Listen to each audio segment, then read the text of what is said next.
하나님 감사합니다. 우리를 사랑하시는 하나님을 기뻐하며 경배합니다.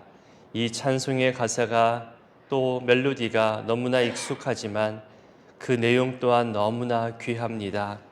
우리 위에 죄와 슬픔과 모든 악함을 물러가게 하시는 밝은 빛을 주시고 땅과 하늘 모든 만물들이 주의 창조를 찬양하고 그 노랫소리가 끊임이 없음을 고백합니다. 모든 만물이 주의 사랑을 기쁘고 즐겁게 찬양하듯 우리 일상에서 이 고백과 찬양이 이어지기를 원합니다. 우리 주는 사랑이요 복의 근원이라 고백하는 찬양의 가사대로 우리가 간구하고 바라고 원하는 모든 것이 하나님께로부터 온다는 것을 알게 하여 주옵소서. 부모가 자녀로부터 듣고 싶은 사랑의 표현이 있듯이 우리도 하나님께 사랑을 고백하기를 원합니다. 방금 부른 찬송의 가사처럼 나 주님을 사랑합니다. 사랑의 주님을, 그 크신 사랑을 베푸신 주님을 나도 사랑합니다. 내 마음과 힘과 정성을 다해 힘을 다하여 주님 사랑합니다. 하나님의 일하심과 하나님의 주권과 역사 앞에서 우리는 지금껏 너무나 많이 내 것을 주장했습니다. 잘못인 것을 깨달았음에도 그간의 자존심과 입장 때문에 여전히 내 고집을 주장만 합니다. 우리가 그동안 하나님 없이 일해온 것은 아닌지, 하나님 의지한다고 말하지만 하나님이 오실 자리도, 하나님이 일하실 공간도, 하나님이 일하실 시간도 내어드리지 않고 우리 사람의 힘과 노력으로 무엇인가 하려고 한 것은 아닌지 깊이 되돌아봅니다. 심지어 기도하는 이 시간도 하나님께 아뢰고 부르짖고 간구하면서도 하나님은 우리에게 무엇이라 말씀하실까? 하나님은 나의 기도 내용을 어떻게 들으실까? 하나님의 마음을 헤아리지 못하고 말씀 앞에 온전히 내 기도와 삶을 비추지 못하고 살아갈 때도 많았습니다. 그래서 기도 역시 내 고집은 아닐까? 내 주장은 아닐까? 겸손히 돌아보며 점검하기를 원합니다. 하나님과의 관계가 깊어지고 오래될수록 결국 우리를 사랑하시는 하나님을 만나게 되는데 우리는 그 사랑을 마치 풍요와 성공으로만 이해하며 하나님의 사랑을 성장시키시고 성숙시키시는 그 하나님의 사랑과 뜻과 섭리를 오해하지는 않았는지, 그래서 원망하지는 않았는지도 생각해 봅니다. 욥기 말씀을 볼 때마다 마음의 무거움도 생기고 부담감도 생기지만 이 역시 이 시간 이 시기에 우리에게 주시는 하나님 말씀으로 여기며 함께 이 말씀들과 같이 고민하고 내 삶을 점검하고 우리 신앙생활을 돌아보며 하나님의 손길을 더욱 의지하게 되기를 원합니다. 하나님, 우리 안에 욥과 같은 그런 고통과 괴로움에 처한 분들도 있음을 보며 기도하게 됩니다. 사람의 방법과 말에 한계가 있기에 오직 주께서 그 마음과 심령에 말씀하여 주시기를 원합니다. 내가 너를 사랑하노라. 너의 있는 모습 그대로 내가 너를 받노라. 내가 너를 사랑하기에 이 또한 이겨내기를 기대하며 기다린다고 주여 말씀하여 주옵소서. 주일의 말씀처럼 또 요셉처럼 이해되지 않는 고통과 억울함이 계속되어도 내 인생이 하나님 섭리와 하나님 미래 역사 가운데 쓰임받는 인생임을 알게 하시고 아무런 말씀을 듣지 못한다 할지라도 하나님 의지하며 하나님의 일하심을 기대하게 하옵소서. 결국 하나님과의 만남, 하나님의 부르심과 하나님의 사용하심으로 우리 모든 인생으로 하나님께 영광 돌리는 그런 우리 인생 되게 하옵소서. 하나님, 수능 시험 결과 이후 또 이후의 입시와 진학을 위해 고민하고 기도하는 가정에도 은혜를 더하여 주시기를 원합니다. 점수와 결과로 인하여 자녀 사랑을 판가름하는 그런 표현을 하기보다는 있는 모습 그대로를 용납하고 품어주고 격려로 그 사랑을 표현할 줄 아는 넉넉한 부모의 마음, 따뜻한 마음도 허락하여 주옵소서. 오늘도 있을 모든 신방과 만남과 또 모든 기도와 간구에 주님 동행하여 주시고 저녁에 있는 장신 송년회 밤 문화 행사를 통해서도 삶의 여유와 하나님 찬양하는 마음과 그 찬양과 곡조에 담겨 있는 주를 향한 사랑의 표현을 내 고백과 표현으로 또 바꾸어 드러낼 수 있도록 우리 마음을 다스려 주시옵소서. 이 새벽에도 주의 전에 나아올 때에 일천번제의 헌금으로 감사와 소망의 또 마음을 주님께 올려드리오니 그 모든 예물과 감사와 간구의 마음도 받아 주시옵소서. 함께 하실 성령 하나님을 의지하오며 예수님의 이름으로 기도드립니다. 아멘. 오늘 하나님 말씀 34장 31절부터 35장 끝절까지 우리 함께 봉독하겠습니다. 그대가 하나님께 아뢰기를 내가 죄를 지었사오니 다시는 범죄하지 아니하겠나이다. 내가 깨닫지 못하는 것을 내게 가르치소서. 내가 악을 행하였으나 다시는 아니하겠나이다 하였는가. 하나님께서 그대가 거절한다고 하여 그대의 뜻대로 속전을 치르시겠느냐. 그러면 그대가 스스로 택할 것이요 내가 할 것이 아니니 그대는 아는 대로 말하라. 슬기로운 자와 내 말을 듣는 지혜 있는 사람은 반드시 내게 말하기를 욥이 무식하게 말하니 그의 말이 지혜롭지 못하도다 하리라. 나는 욥이 끝까지 시험 받기를 원하노니 이는 그 대답이 악인과 같음이라. 그가 그의 죄에 반역을 더하며 우리와 어울려 손뼉을 치며 하나님을 거역하는 말을 많이 하는구나. 엘리후가 말을 이어 이르되 그대는 이것을 합당하게 여기느냐. 그대는 그대의 의가 하나님께로부터 왔다는 말이냐. 그대는 그것이 내게 무슨 소용이 있으며 범죄하지 않는 것이 내게 무슨 유익이 있겠느냐고 묻지만은 내가 그대와 및 그대와 함께 있는 그대의 친구들에게 대답하리라. 그대는 하늘을 우러러보라. 그대보다 높이 뜬 구름을 바라보라. 그대가 범죄한들 하나님께 무슨 영향이 있겠으며 그대의 악행이 가득한들 하나님께 무슨 상관이 있겠으며 그대가 의로운들 하나님께 무엇을 드리겠으며 그가 그대의 손에서 무엇을 받으시겠느냐. 그대의 악은 그대와 같은 사람에게나 있는 것이요 그대의 공의는 어떤 인생에도 있느니라. 사람은 학대가 많음으로 부르짖으며 군주들의 힘에 눌려 소리치나 나를 지으신 하나님은 어디 계시냐고 하며 밤에 노래를 주시는 자가 어디 계시냐고 말하는 자가 없구나. 땅의 짐승들보다도 우리를 더욱 가르치시고 하늘의 새들보다도 우리를 더욱 지혜롭게 하시는 이가 어디 계시냐고 말하는 이도 없구나. 그들이 악인의 교만으로 말미암아 거기에서 부르짖으나 대답하는 자가 없음은 헛된 것은 하나님이 결코 듣지 아니하시며 전능자가 돌아보지 아니하심이라. 하물며 말하기를 하나님은 배울 수 없고 이래 판단하심은 그 앞에 있으니 나는 그를 기다릴 뿐이라 말하는 그대일까 보냐.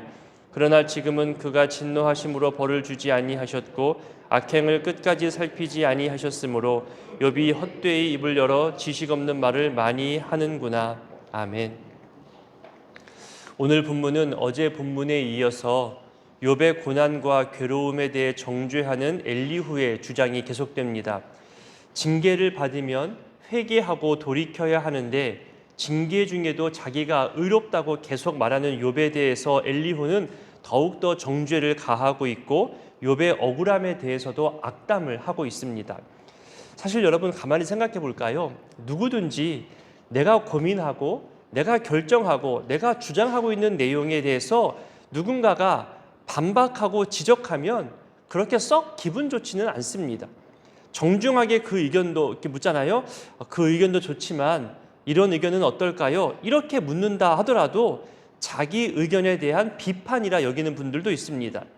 자기가 들어봐도 내 의견보다 상대방 의견이 훨씬 더 괜찮아 보입니다. 하지만 그것을 수용하는 것조차도 어려울 때가 있습니다. 왜냐하면 내가 비판당했거든요. 내 기분이 상했거든요. 저게 옳은 것이고 저게 모두를 위한 것인 줄 알면서도 내가 지적받았기 때문에 그것을 수용하지 못할 때가 있습니다. 게다가 상대방이 내가 싫어하는 사람이면 그 사람 의견을 따르는 것이 더더욱 기분 나쁘고 불쾌해질 때도 있을 겁니다. 이것이 반복되어지면 내 주장은 늘 비판받는 것처럼 느껴지고 나는 무슨 말을 해도 지적받는 것처럼 느껴지고 이젠 말도 꺼내기 싫어집니다. 회의감에 빠지게 되고 모든 것에 짜증과 분노만 생겨나죠. 시간이 더 오르면 피해의식도 생겨납니다. 자신을 놀린다 여기기도 하고 무시한다 생각하기도 합니다. 그래서 사람은 이 표현의 중요성 그리고 이해와 해석의 중요성 타인의 입장을 헤아리고 배려하는 이 중요성을 늘 기억해야 되는데 욥기를 읽는 내내 이런 주제들이 나오는 거잖아요. 욥기를 읽다 보면 좀 불편해질 때가 있어요. 왜냐하면 이것이 우리들 이야기거든요. 우리의 태도를 지적하며 비판하는 것처럼 느껴질 때가 많아서 욥기를 읽으면 괜히 내 마음이 불편해질 때가 느껴집니다. 지금 우리가 겪고 있는 삶의 문제, 그리고 욥의 이야기가 어쩌면 연결되어져 있는 것처럼 그렇게 느껴지기도 합니다. 언제 회복되고 또 언제 갑절의 은혜를 받을까? 빨리 욥의 마무리가 되어야 왠지 내 마음도 시원해질 것 같고, 지금의 이 고통과 괴로움은 왠지 좀 불편하게만 느껴지게 되겠죠. 그래서 어쩌면 우리는 이 욥기가 빨리 끝나기를, 빨리 욥의 갑절의 은혜를 받기를 바라고 있는지도 모르겠습니다. 저도 역시 말씀을 봉독하고 또 묵상하고 해석할 때마다 빨리 욥의 그 은혜가 왔으면 좋겠다, 그런 마음을 가질 때가 있거든요. 사실 지금까지 여러분 욥의 내용을 쭉 점검해 보십시오. 새 친구들과 이제는 엘리후까지 나오잖아요. 서로 별로라는 것처럼 보이지만 결국 다 자기 주장입니다. 너는 틀리고 내가 옳다는 거죠. 내가 더 의롭고 내가 더 지혜롭고 내가 더 상황 판단이 빠르다는 그런 주장만 합니다. 삶으로 다가서기보다는 지식으로 정죄하기도 합니다.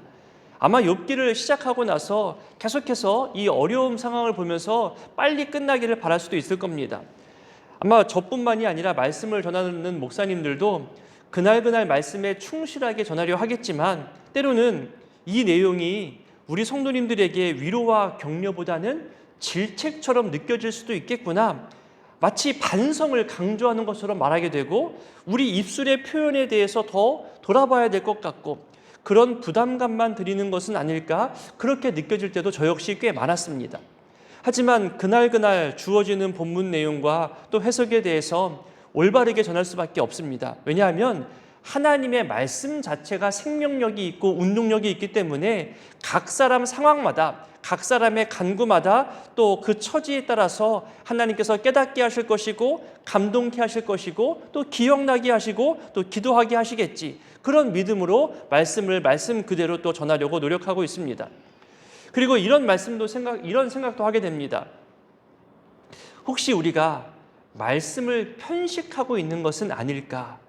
듣기 좋아하는 말씀, 축복의 말씀만 이태껏 찾아왔던 것은 아닐까? 그래서 이렇게 거북하게 하고 우리에게 거룩을 강요하는 이런 말씀은 우리가 아직은 쉽게 받아들이지 못하는 것은 아닐까? 저 역시 반성하게 되었습니다. 어쩌면 이런 말씀에 정면으로 마주하고 내 삶에 적용해보고 정말로 깊이 되돌아보는 그런 모습을 하나님은 요구하시는 것은 아닐까? 그리고 이 욥기의 말씀이 왜 이 연말에 주어졌을까?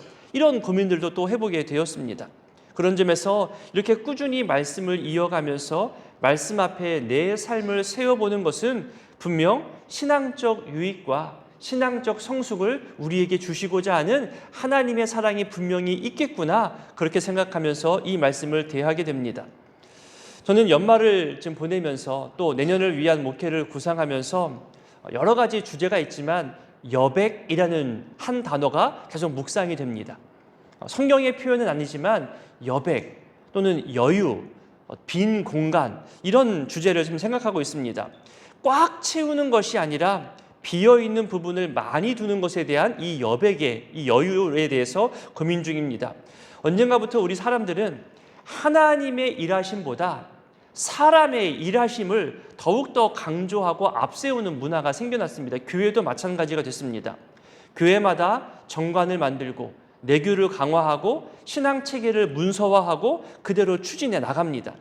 유대인들도 십계명 외에 삶의 여러 다양한 문제들에 대해서 해석하고 안내하고자 율법들을 늘려갔습니다. 결국 그 율법을 지켜내는 사람은 없습니다. 율법에 얽매이게 되지요. 율법이 필요 없어질 만큼 또는 율법이 부담될 만큼 다가오는 것을 보게 됩니다. 괜히 사람들은 죄책감만 커져갑니다. 또 서로 정죄하고 비판하는 데 이 율법을 사용하잖아요. 잘 살아보자고 만들어진 법들이 자기들을 잘 살지 못하게 하고 특정인들만을 위한 법으로 변질되게 됩니다. 법과 질서는 반드시 필요하지만 하나님께서 일하시는 것을 우리가 인정하고 신뢰한다면 사람이 모든 것을 다 채워야 한다는 그런 집착이나 강박 같은 것을 좀 버리고 또 비워두어서 하나님이 일하시는 것을 기대할 수 있도록 우리의 시간과 우리의 노력도 조금은 내려놓아야 하는 것은 아닐까? 그런 여유, 그런 여백을 가져야 되는 것은 아닐까라고 참 많이 고민하고 묵상하게 됩니다. 여러분, 기도도 그렇지 않을까요? 우리가 1시간을 기도한다고 가정해 볼게요. 1시간 기도했을 때, 자, 지금부터 기도 시작! 그리고 한참을 아뢰이고 토로하고 간구하고 나서 기도 끝! 이러지 않잖아요.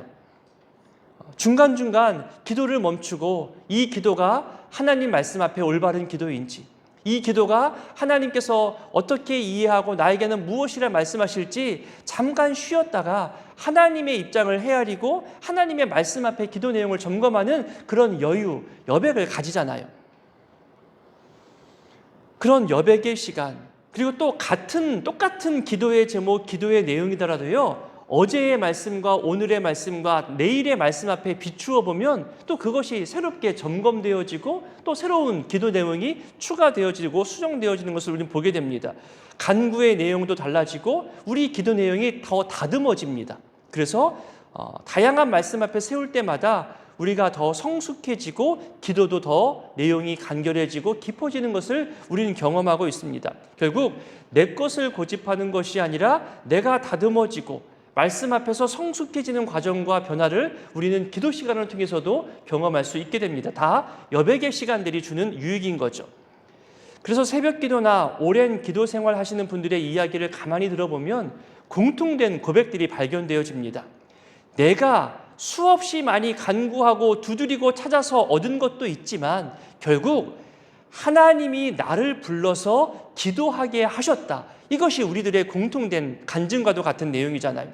하나님이 처음부터 나에게 주시려고 준비하셨고 기도하는 중에 허락하셨다고, 그냥 기도하게 하셨고 기도하는 중에 응답하셨다고, 기도 응답으로 경험하게 하시기 위해 나를 기도의 자리로 불러주셨다고, 결국 나를 세우시고 나를 성숙시키기 위한 하나님의 인도하심이었다고 우리는 그렇게 고백하며 간증합니다. 그리고 이것이 내 욕심인지 내 바램인지, 그리고 이 응답 이후에 나를 어떻게 성장시키시고 사용하실지 부분이 아니라 점차 전체를 보게 하시는 하나님의 뜻과 역사를 알아가게 하신다고 그렇게 기도의 응답을 고백합니다. 결국 하나님은 우리에게 베풀어 주시기도 하지만 우리를 기도의 동역자로 부르시고 하나님의 사역을 맡기시는 하나님의 파트너로, 하나님의 동역자로 우리를 부르신다는 것을 우리는 경험하게 됩니다. 이런 고백들을 우리도 하지만 또 우리 주변에서도 많이 하는 것을 듣게 됩니다. 단순히 100일 기도했더니 응답되었어, 금식했더니 이루어졌어, 그렇게 인과응보적으로 무엇 하면 들어주실 거야 조건을 내세우는 그런 기도를 말하지는 않습니다. 물론 그것도 은혜가 되고 특수한 경험이 되겠지만 대부분의 기도 생활을 하다 보면은 나를 변화시키시고 나를 성숙시키시는, 그렇게 하나님 앞에 온전히 서게 하는 과정이라는 것을 우리는 또 기도를 통해서 경험하게 되는 것이죠. 그렇게 계속 기도하게 하시고 그 기도의 자리와 열매 맺는 자리에 우리를 불러주시는 겁니다. 그래서 기도가 오래될수록 내 자아와 내 고집이 내려지고 다양한 여러 상황에 대해서 하나님의 일하심을 기대하는 그 믿음의 여백, 인간의 힘으로 다 할 수 없다는 하나님 의지의 여백이 점점 더 커져가게 됩니다. 급하지 않습니다. 내가 채우려 하니, 여백 없이 꽉 채워야 인정받는다고 생각하니 조급해지는 겁니다. 물론 어떨 때에는 119 상황처럼, 긴급한 상황처럼 급하게 반응하고 신속하게 처리해야 할 것들도, 그런 것들도 있겠지만 신앙생활을 오래 하신 분들의 이야기를 가만히 들어보십시오. 하나님이 도우실 거야. 괜찮아. 지금 힘들지만 반드시 하나님이 해결해 주실 거야. 그러니 우리 기도하자. 하나님 더욱더 신뢰하자. 하나님 사랑하는 표현을 더욱더 찾아보자. 여러분, 때로는 그것이 막연한 이야기처럼 들려지지만 그 이야기가 맞는 말입니다.